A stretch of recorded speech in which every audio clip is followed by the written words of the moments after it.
Well, welcome to another episode of Grukology. My name is Darren Moore, Minister, Chancellor Presbyterian, and we're thinking about something quite practical. We're thinking about the issue of elders and deacons and what do they do, and identifying, and recruiting, and training, and developing them. And so we have an expert in the whole area of training and recruiting in someone you may not have heard of, Phil Haynes. Phil, it's great to have you with us. Thanks, Darren. It's great to be here, and I'm trying not to laugh too hard when you said expert in these things. It's certainly something I've had experience in, and having been in the same church for all my life, I've seen many elders and deacons come into office and seen the way it happens. So, but experts, I'm not sure. I meant it in relative terms, compared to me. So there's a context to this because you weren't having bigged him up. You might have thought rather than Phil from Ely, another Grukology guy, we got some big shot in. But the context to this was Andy, Josh, and Jim did a podcast on the theology, both biblical and historic theology of elders and such like, and the context of that was the GA, the PCA. And we're talking about more nuts and bolts, and hopefully, therefore, it might be helpful to those who are not Presbyterian as well. But the reason why we got to this was quite funny. That I can't even remember exactly why Phil and I were chatting by WhatsApp or email, and then Phil rang me. There's something to do with the question we had at Johnson, and Phil rang me and said, went through how they do it at Ely, and I thought, well, I wish we recorded that. That'd have been a great podcast. And I think we worked out that was over 18 months ago, 2 years ago. And for various reasons, one of us has been with the country, ill, all sorts of things. So it's taken us till now to do it. So we can only disappoint each other from now on, I think. But anyway, but your context is Ely is a long-established church. Our church is just over 30 years old, which in our denomination standards is old. But how long's Ely been going? So Ely's been going now for 90. This will be coming up to 97 years. So it's 100 years in 1927. We were planted, so 2027 will be 100 years. Wow. And it's been, it began its life as a mission church for the Presbyterian Church of Wales, and it was in that denomination for 41 years. And then since 1968, it came out of the Presbyterian Church of Wales. But rather as many churches which came out of that denomination because of the way that its theology was going, particularly at the time, a lot of them became generic evangelical churches. Whereas we, even though we were independent, as it were, we wanted to maintain the title of Presbyterian because it matched our theology, but also our desire for Presbyterian relationships. But back in the 60s, there wasn't really another denomination for us to join that was local in Wales, and even the Presbyterian Association of England had yet to really kick off, because that didn't happen until the 80s. So we remained an independent Presbyterian church up until 2021, when we joined GRUKHQ. But in that time, in terms of seeking to remain a Presbyterian church, of course, we've elected elders and deacons throughout that time. And as I've been alive, and all my life I've been in that church, I've been through this process a number of times as a member, voting for elders, as well as a man who's looking to identify, as a minister of the church, an elder, identifying other elders and deacons in the church. Yeah, and that's why it's interesting to talk to you, because this cycle's been going on for years, even before you were a minister. And for a lot of us, we look at our congregation, and the situation here in Chelmsford is we have currently 2 ministers and 2 elders, 2 other elders. Ministers obviously are elders. And that's great. We have no deacons, and when we have elected people before, it's sometimes been quite obvious, and so I suppose the questions are in a lot of churches is, well, do elders and deacons, just drop out of the sky, and if they don't, what do you do? And if they do, what do you do?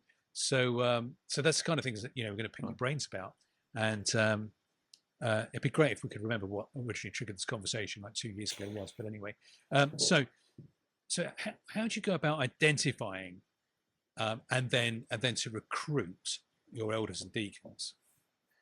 Yeah, so I think there's fundamentally what you're looking for is a men with a heart for service. And, in that sense, it can be any member of the congregation. It can be younger or older people. But particularly if you're looking for men for office, you're looking for men who have a heart to serve in the church.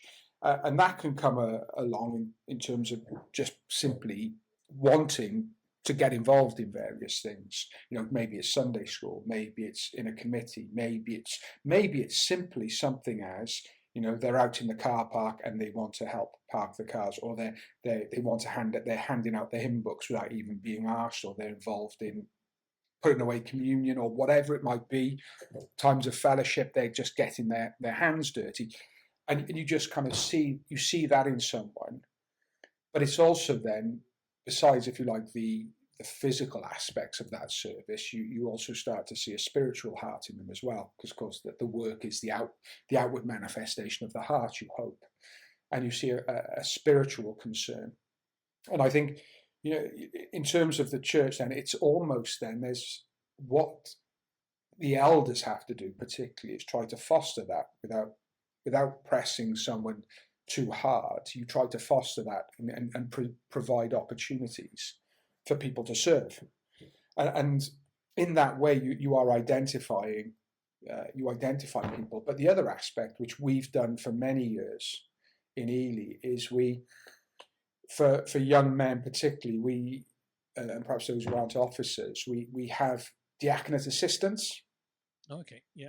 So it's almost where we create positions for men to help, or to be where the deacons can call on men for assistance. So whether it might be unlocking the building, so we're in a blessed situation. We have a site with a couple of buildings. So we have the main church, but we also have a building which is a school building, which is ours, where the Sunday school operates, where where people who can't come into the main hall because of coughs, or maybe their children they want to bring their kids out to the service, they can go and watch the main service in that building.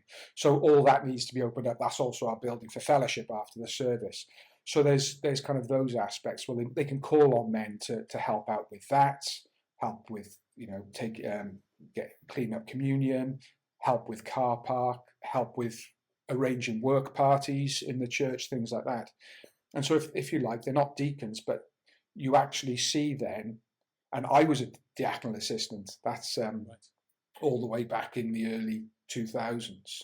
And that's how I got involved. So in Ely, you need to watch out. If you become a diaconate assistant or do something, you could end up the church minister. Being the minister, yeah. Yeah. And I suppose, so what you're saying is you're looking for men with a heart of service to sort of get, and yes, people have tasks, and you look at how they take those seriously. Yeah. And also, I suppose one thing, I mean, this will come up later on, I think, but in case anyone thinks we're jumping the gun, I suppose we have to define biblically what a deacon. I know some of that was done in the previous podcast, but what a deacon and an elder even is, and what the difference is, and actually there is some difference. I mean, it's perhaps worth a podcast in itself, but over time, the church has viewed those in different ways. So if you read something from sort of Victorian era, it's interesting that mostly diaconal work is about helping the poor, and now we tend to talk about practical jobs in church. Make sure the sound works, and like you said, the building works, things like that. So, but I suppose that's not necessarily either or things, are they? But no, but I think if you think of even with those aspects, there's spiritual nature to those jobs. So you think about it, opening the buildings and making sure they're comfortable for people to come in, enables people to come and settle in the church comfortably. If you've got a man outside who's helping people to park their cars, people who aren't so confident don't feel so anxious doing that, and are less they haven't got that anxiety when they walk into the church. So it's seeing, even what we might call the most mundane aspects of the Sunday, the Lord's Day, having a spiritual dimension to them makes, it's not about making it wrongly putting that label on it, but actually it is, because a person who comes out of their car having been helped to park the car, going into a church which is warm and comfortable, having their service sheet and their Bible and being able to sit down, is in a good frame of mind, ready to hear the call to worship and to be able to be involved without having had these anxieties on them before. Yeah, so even entering the building. Be surprised when we come to the New Testament and find that the qualifications for deacon is not that different to the qualification of an elder. Yes, it's a spiritual office in the sense of, their job is to minister the mercy of Christ. That's one of their main tasks, and we can talk about the various dimensions of that. But having that aspect of it, the deacons in our church, one of the tasks they also have is actually for ordering ordering the house of God, in the sense of ordering the church building in the service, so that if somebody is being disruptive, then we have two deacons who sit at the back of the church who can go and speak to somebody, or if they see someone in distress, they're aware of it and able to go and help them. We've had people who've been unwell and fainted in the church, and so the deacons being able to respond to that straight away, because they're at the back of the church, they're able to see everything that's going on. So if you think of that aspect, that's a very spiritual task that they're involved in. Yeah, I heard someone say something slightly different context, but talking about in church, it was a doctor talking about the same, how you need someone to take the role of an anaesthetist. So an anaesthetist, it looks like they don't do anything. They knock someone out and they bring them around, just sit there. But actually, he said they're doing everything, because what they're doing is that while the surgeon's doing his thing or her thing with all the people around them, the anaesthetist is looking at the air conditioning, the heart rate, and is actually observing everything to make sure the surgeon can get on with their task. And I suppose that's what the deacon's doing as well, isn't it? Is the deacon's looking at, got an overview, so that in the example you're giving, the church service just happens, and anything else is just cared for. But obviously they have a lot to do Monday to Saturday as well, in assisting and working alongside the elders. But they're also different. Just before we started recording, we were talking about this, weren't we? That in the case of Ely, all of you had been deacons before becoming elders. Yeah. Yeah. And that's interesting, because I was originally in the Church of England, and you had to be ordained as a deacon before being made a presbyter. Now, in the Church of England, it's kind of almost like a meaningless probationary year, but historically, it's because they did different things, and but you have to be a deacon before being ordained as a presbyter. And I think it was Ambrose of Milan was elected bishop, and so he had to then be ordained deacon, presbyter, and bishop in like the same day or within a couple of days or something ridiculous like that. I mean that's getting silly, but the idea that if you can't do this job, if you can't be entrusted with this, you can't be entrusted with that. When I was at story I'd heard about Oak Hill was Maurice Wood had been the principal, and at the time when Oak Hill had a difficult time, and then he was made Bishop of Norwich, I think it was, and when he left, they then found out that the loos weren't being cleaned, and realised that Maurice was cleaning the loos. So he didn't view that job below him, even though he was a principal and then a bishop.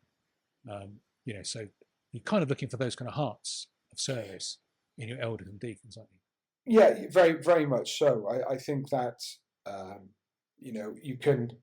The danger always is you can get up into the role of an elder and think that certain jobs are beneath you, and sometimes it can appear that way because you're so busy taken up with the life of the church and the role of the elder. But it never hurts to get involved in those things. I think. No, and you're setting an example as well. Yes, very much so. I think historically in the church, if I think about, the church I grew up in, we were quite blessed to be quite a big church. The building which I talked about, the school building, was the old church building which we outgrew, so we built another one. And we did in fairness, we did physically build that. Apart from the steel frame of the building, everything else was done by the church. So when the church grew and it carried on growing, we ended up with about 18 elders and 12 deacons in the local church.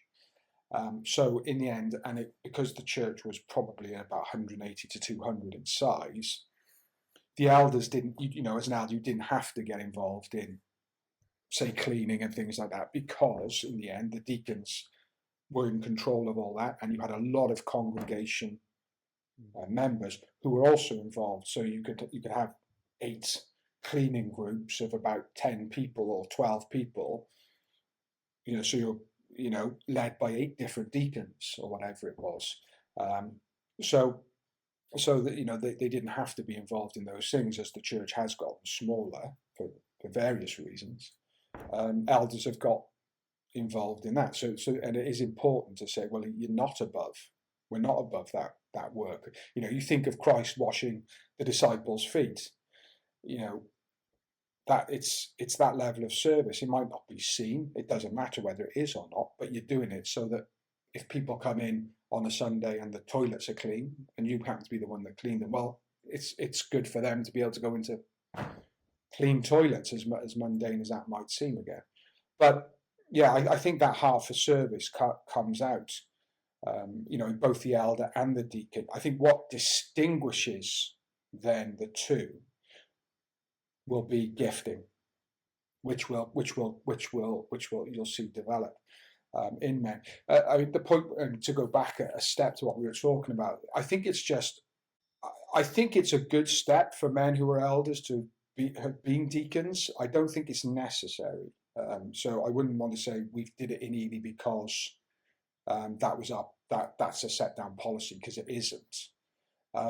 But I think it always helps that men have been deacons, because you get a good rounded sense of church life and the different types of service that are involved in the church, and how it works as well. Yeah, I think to know how it works helps, doesn't it? So it's interesting that over the last couple of decades, it's been more fashionable to have internships, and a lot of those involve putting out chairs and cleaning loos and doing quite mundane things. And I did something a bit similar, and before going to seminary, but that's actually quite helpful, because you get a really good idea of what is involved in making a church work.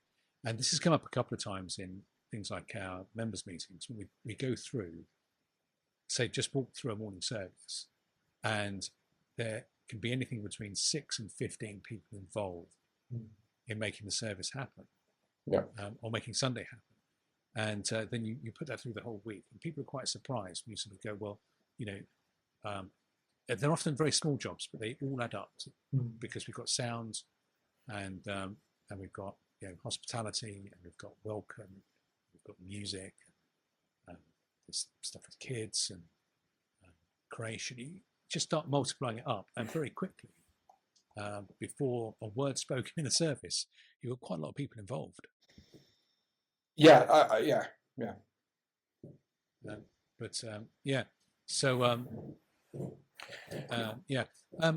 And I suppose thinking about, especially true of deacons, it's certainly been true here of elders, that what starts to happen is the congregation start to treat them like they are that.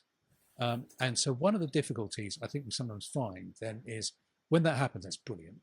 But when it doesn't happen, so one of the things that's quite interesting at Ely is, what have you done about, you said a bit about identifying, but then how do you move men on? How do you then train them and get them ready for the roles? Yeah.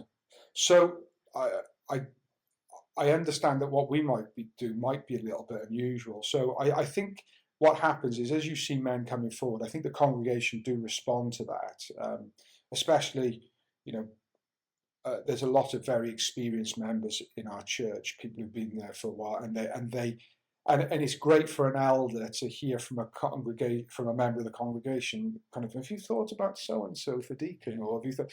So that's wonderful when you do get that, because you already know that, in a sense, that might, we're looking in the right areas, but and the Lord is raising someone up.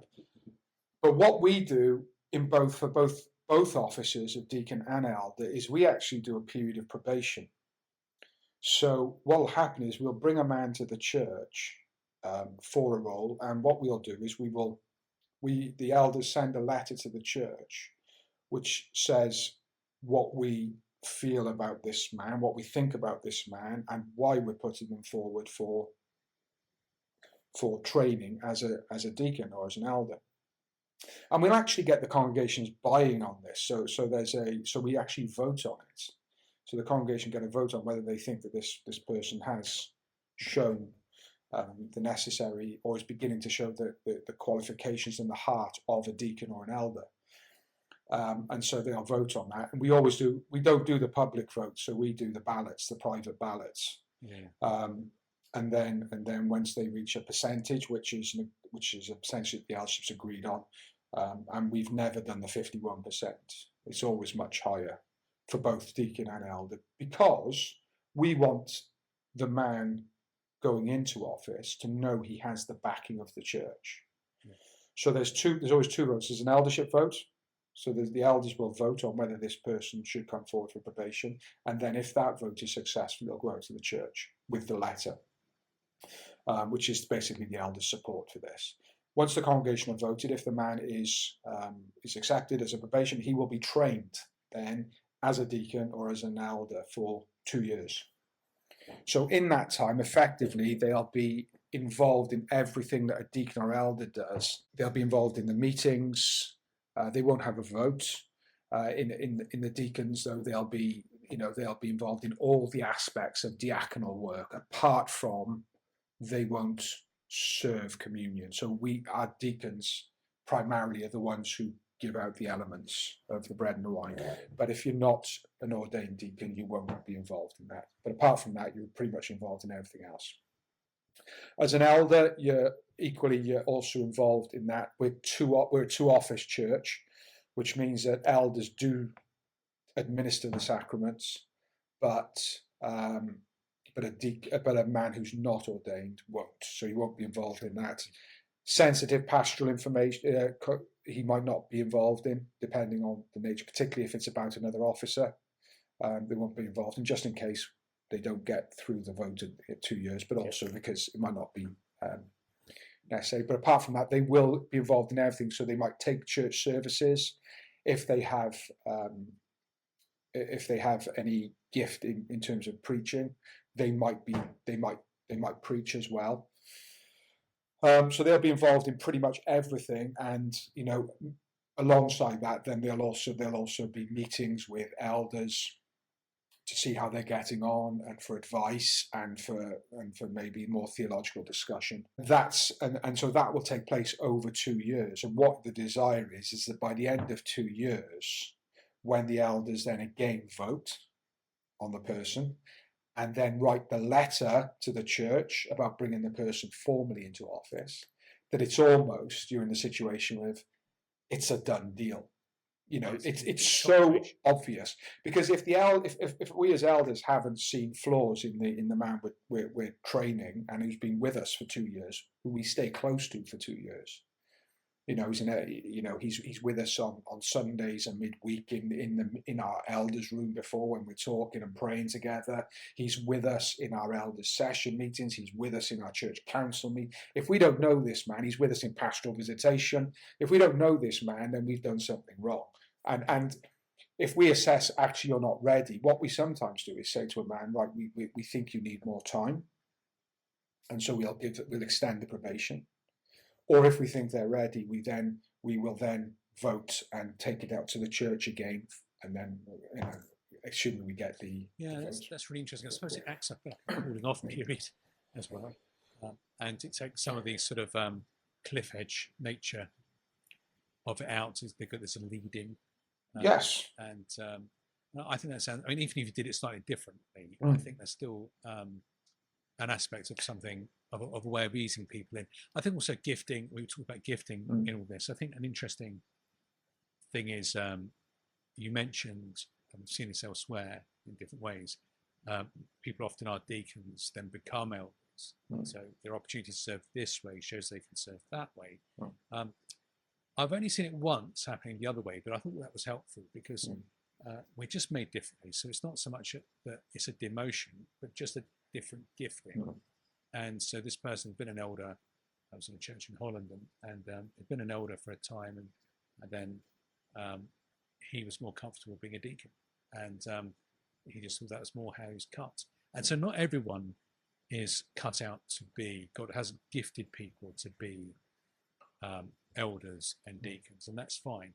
But I do think it's worth men thinking, if you're not asked to be an elder or a deacon, that doesn't reflect badly on you. But I wonder whether some people hold back because they're not an office holder, and you sort of think, in a sense, you should be in that zone that we're thinking about. But because you're so involved, you're so maturing as a Christian, and people look to you for advice appropriate to your age and that sort of thing. So there is a challenge, I think, for all men in the congregation, because often we have a lot of women involved in church. We'll come back to that in a minute, but we have a lot of women involved in church. But sometimes the men. Someone said once, it's like the old hymn, isn't it? Take my life and let me be, and it's like take my wife and leave me be. It's like, let them get involved, and we step back, and some these weird blokes called elders and deacons do a load of stuff. That men should be. What's quite helpful, I will come to this in a second, I guess. Is what's quite helpful in the Ely model is you've got your elders and you've got your deacons, but actually they have teams with them as well, through which it starts becoming obvious who should be stepping into those other roles. Yeah, I think I talked earlier about providing opportunities, and what happens is if you talk to even teenagers, teenage boys who are growing up towards men, and you direct them to opportunities, it's amazing how quickly it becomes habit, because what you want to cultivate is habits as well. So for instance, when I wander around after, say, morning communion service, and we go and have fellowship in the other building, a couple of lads go and they help clear up communion without even being asked anymore. I wander into the hall where the fellowship is, and I see lads getting the tables out for the teas, the coffees, the things, without even being asked. This is how we help. This is how we facilitate this next part of the Lord's Day. We've got youngsters who are involved in setting up all the sound, the camera, all those bits and pieces for setting up the YouTube feed. We've now got these youngsters who are now taking responsibility for the YouTube and for streaming and for other things like that. Now, because what you're doing is you're taking their gifts, but you're using them for the good of the church, and you're showing them how they can serve and be useful. And what's amazing is, because sometimes we can have a view of modern teenagers, but actually they want to be useful. They want opportunities to get involved. And if you point them out to them, it's what you need then is men who will almost take them under their wing, which is what happened with me. When I was late teenager growing up, there were men who kind of helped me to get involved. And then eventually I started going to them to say, right, use me. And it turned around then, but it's providing those opportunities in the first place. Actually, you start to see, where their hearts are, and often their hearts are for serving. Yes. And I think what we have to do is cultivate that, and you can do it from a young age with boys and men, as well as and some of them, you talked about the issue of humility. Some men maybe don't feel that they're cut out for office, but what they don't realise is that actually the Lord has given them gifts. We had a situation where, in our church where we had a deacon, he was a great deacon, he had a heart for it, and he was gifted for it. but he was an elder at heart. He was an elder. You could see it, his pastoral care for the sheep, his abilities with the word, his desire, his hunger for the word, and his ability to speak to it and about it and apply it. If you think of the apt to teach, someone who is both teachable and able to defend the faith, he had these gifts, but he needed to be persuaded in the right sense, not pushed or press ganged into, but said, look, God has given you these gifts. You're not able to use them to their fullest in the office of deacon. And it took him a year, but thank God he's an elder in our church, and the 4 years he's been in eldership, it's been proved that that's exactly where he should be. Yeah. So that's been really helpful in terms of how you've identified and recruited people for both elders and deacons, how you've trained them, got them ready, and tested them. So once you've gone through that and you've actually made someone an elder, and you've made someone a deacon, what do they do? What do elders do at Ely? What do deacons do? And then how do they involve other members? Because some of what you described is site flicking, and some of those people that get involved in their teams are not going to become elders and deacons, and some of them are. For another podcast, another day, we don't have women elders, do we? No. But we still involve women in a lot of the ministry of the church. We'd be pretty stuck without them, really. Yeah. So you have place for committees and things. I mean, what are the areas of service that the elders and deacons do in a sort of very practical way? Yeah. So obviously the main things that the elders are involved with is of course the preaching and prayer and caring for the flock.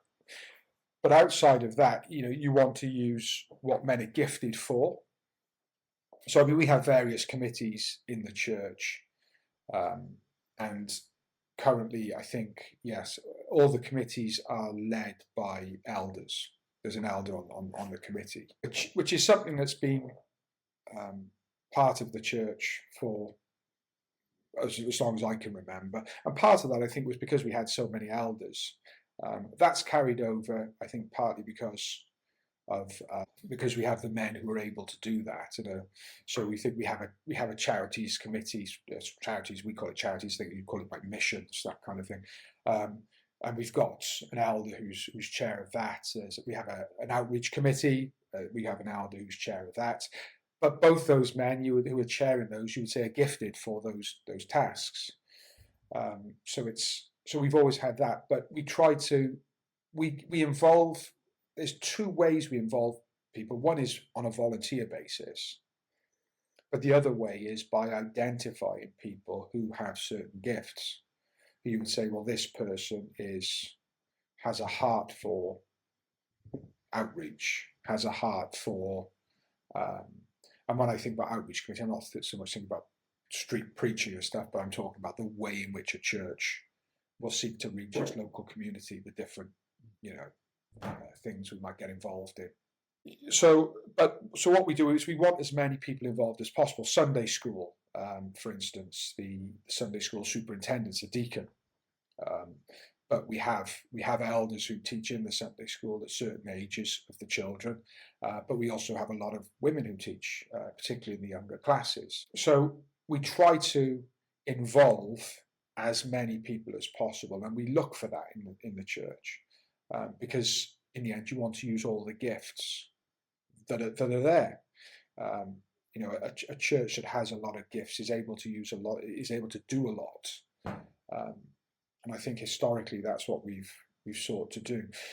So in terms of actual functions for elders and deacons, so besides the committee work, obviously there's trustee work, which mainly the officers are involved with. That's both elders and deacons are trustees. We don't actually have any members on our board of trustees. So that's another way in which elders and deacons work. But I think it's probably so elders is probably all in those kind of areas. With the deacons, obviously, it's a lot of practical stuff.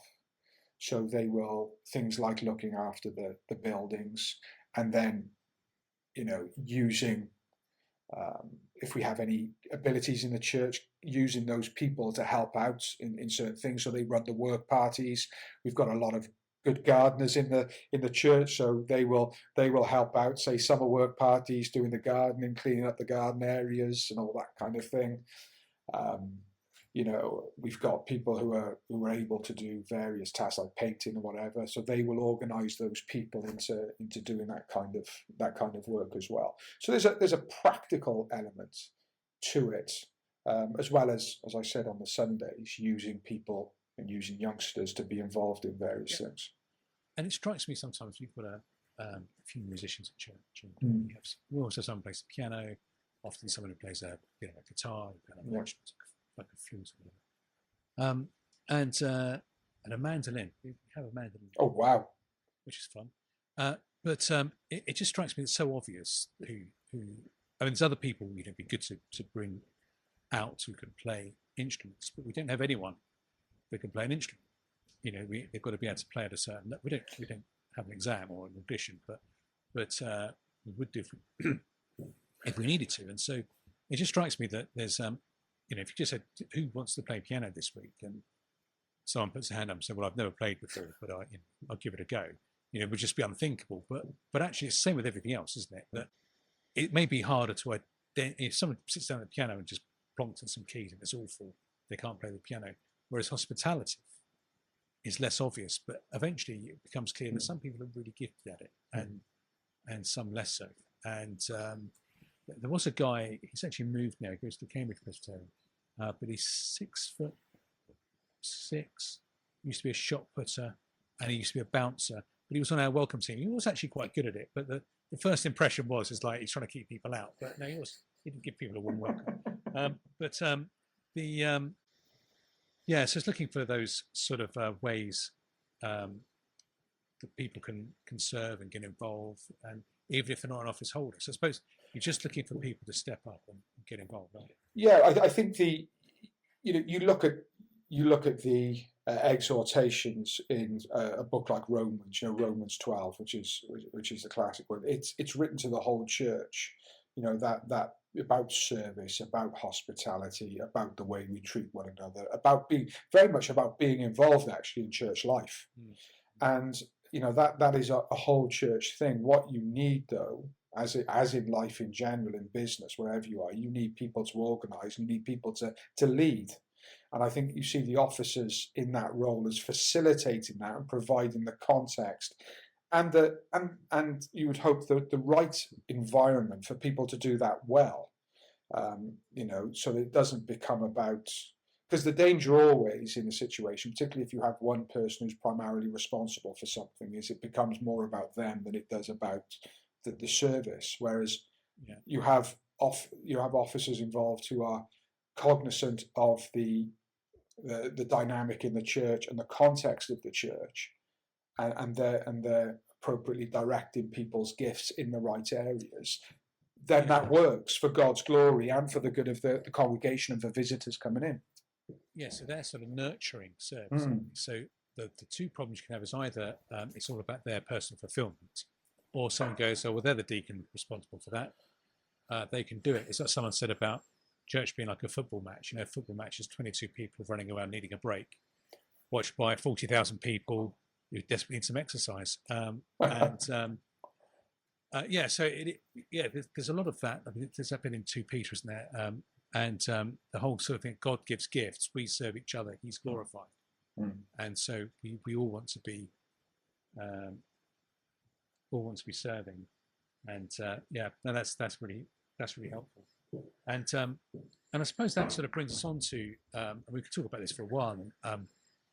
We might find it interesting, people listening may not, but sort of come around full circle. When you think about the pastoral epistles, where it's quite specific about the gifts that are required and also the character. So that's something worth saying, isn't it? Is that the elders rule, for want of a better term. We're often uncomfortable in our society that elders rule. But the reason why that is because Christ rules by his word that they're entrusted to. So actually they have a very narrow rule which I think has been some of the problems that we've seen in the newspaper and stuff, is when elders have taken that response. So some of us might not take that bit seriously enough, but some of them have taken that too seriously, if that's the right word, and used it abusively or for their own benefit, or something like that. And so it's not a hierarchy in quite the same way as we find in other organisations, but it's but there is a point to which the deacons take responsibility, so the elders take responsibility for certain directions and decisions, and how the deacons and the congregation help them facilitate that and make that happen. And maybe, of course, we accept pushback on those things, but that's sort of how we try and structure it. Yeah, absolutely. And I think this is where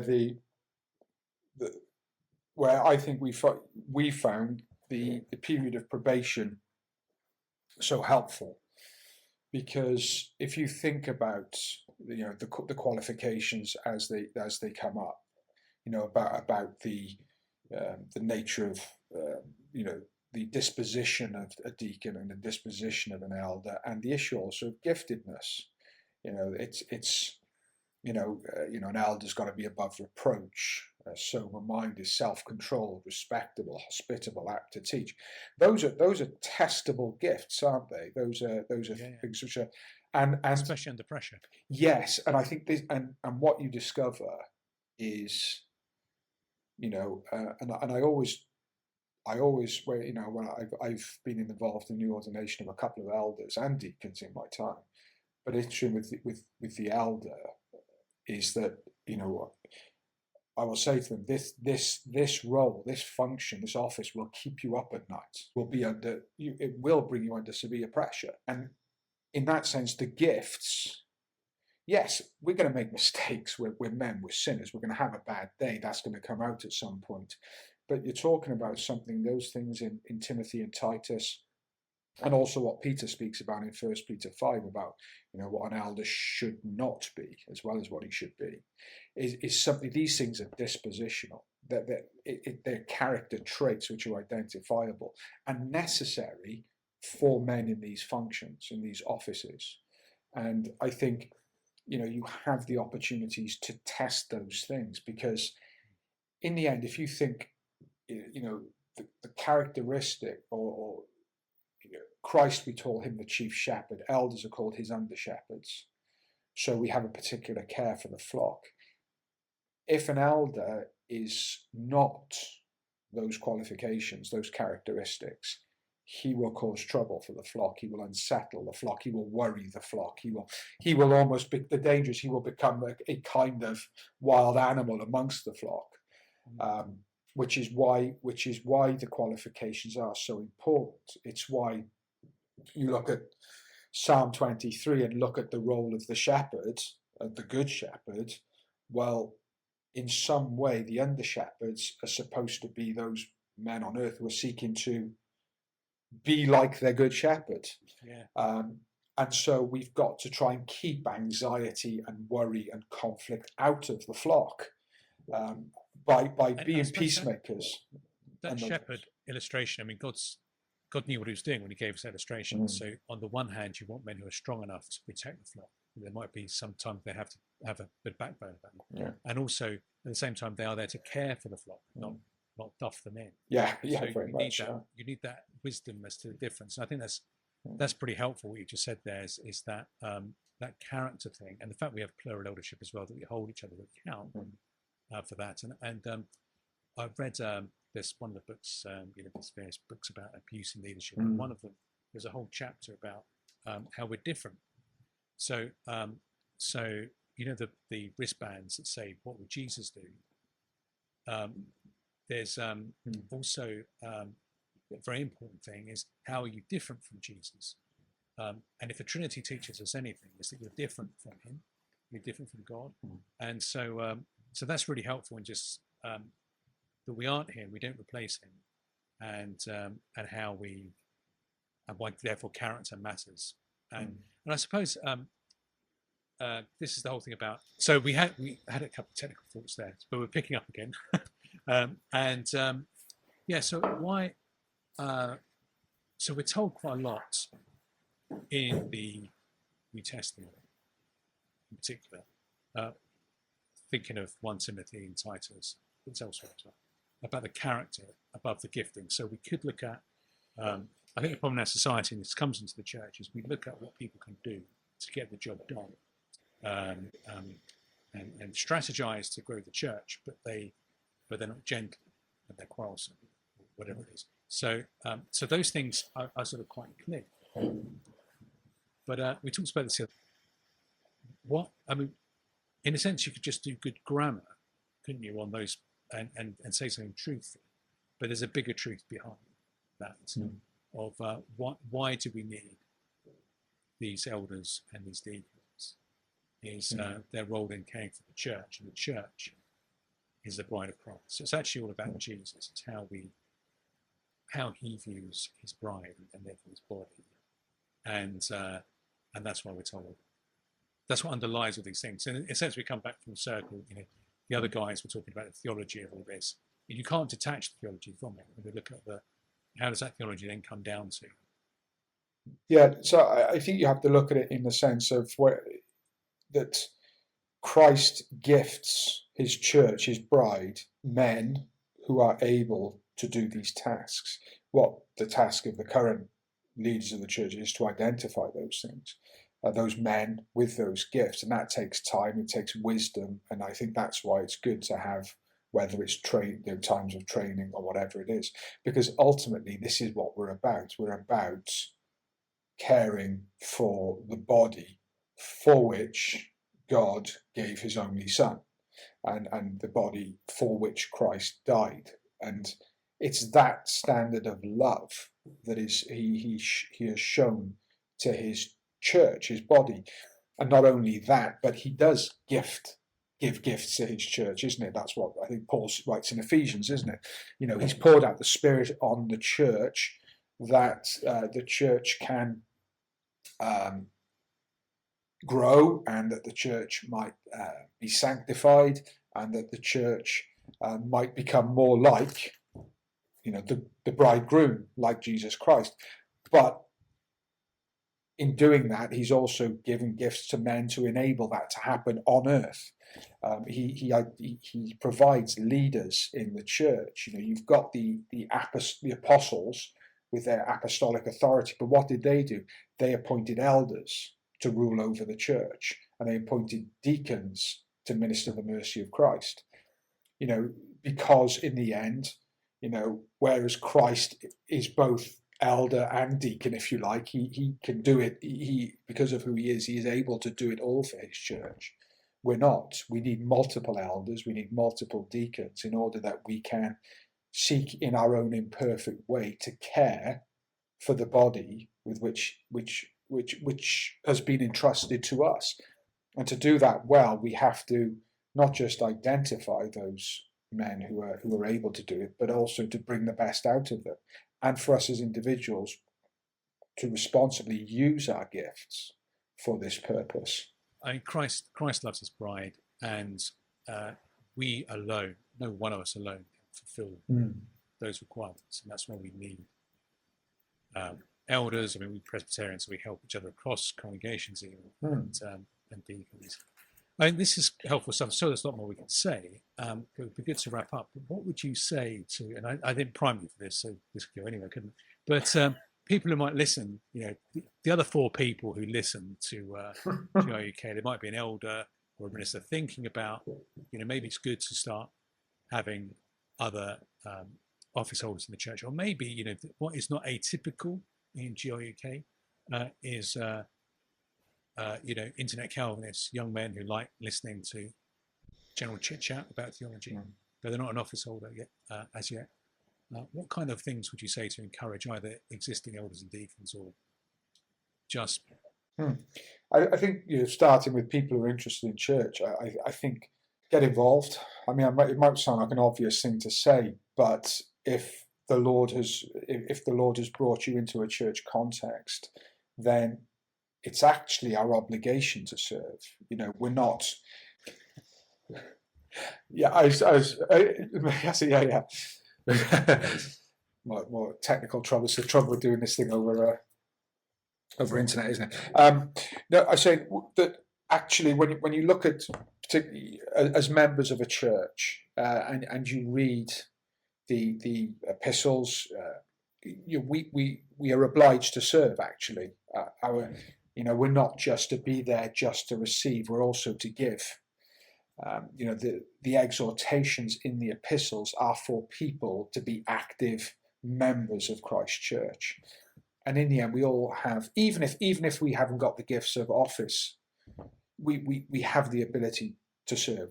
All of us have the ability to contribute something to the Church of Christ that is useful and that is beneficial for the whole congregation in different ways, as small as it might be. We talked about cleaning toilets earlier, or being involved in cleaning teams, or making cups of tea, or putting out the chairs. Those are helpful, and those facilitate the activities of the church, even small things like that. We started to lose around, but I think 45.5 minutes. Also, for those who do have a heart, is speak to those who lead the church and just ask, what can I do? How can I be useful? You were talking about, because believe me, character. You ask an elder or a deacon now about the character of people, and that's where I started. We will very quickly come with, there is this, we need this, and if you have a heart for that, you'll get involved, and it's amazing how quickly I think that most elders and deacons will be quick to take people under their wings to help them out. I think for deacons and elders, thinking of the same question, I think it's always being a deacon and elder is a long task. It's not, we're not in the situation where we're deacons or elders for 2 years or 3 years or 5 years and then we get a break. And one of the things that can happen is we can get jaded. I think one of the big things is trying, if it's possible, having a number of men around you. Yes. 3, 4, however big the church is, but quite a few deacons and a few elders, because you encourage one another. But I think the big thing is that the two offices are close together. I think this is really important, because the danger is in church life, you can actually, surprisingly, even though you're in the same building, in the same congregation, there can be a separation between the two offices, because the elders are getting on with their job, the deacons are getting their job. And there can actually, in that sense, then, there can become, a wrong kind of friction is possible, because the elders think the deacons ought to be doing this, the deacons don't feel supported by the elders. So I think it's really important, because it helps us in our service, is that deacons and elders should meet together as brothers to talk with one another, to pray with one another, to encourage one another in each other's service. Because then we get the best out of each other, and if we're getting the best out of each other, we will get the best out of the church by God's grace. So I think those are, for me, are pretty key issues for us in how we serve. That's really helpful. That's probably a good point to close on, is that what you want is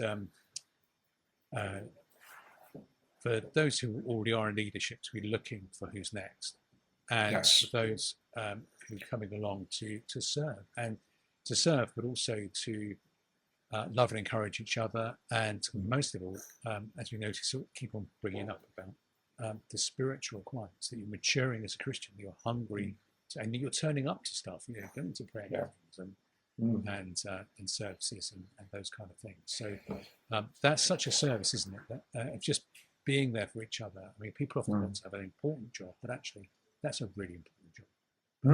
Well, I said at the beginning, look, I said that you were an expert. So compared to most of us in this field, you are. I mean, land of the blind, the one-eyed man is king. So you're a relative expert in practical theology, Phil Haynes. So thanks for helping us. It's only taken us like 18 months or more to get here, but that's okay. Hopefully it'll be worth it for everyone who's listening. And we have more podcasts in the pipeline, so stay tuned.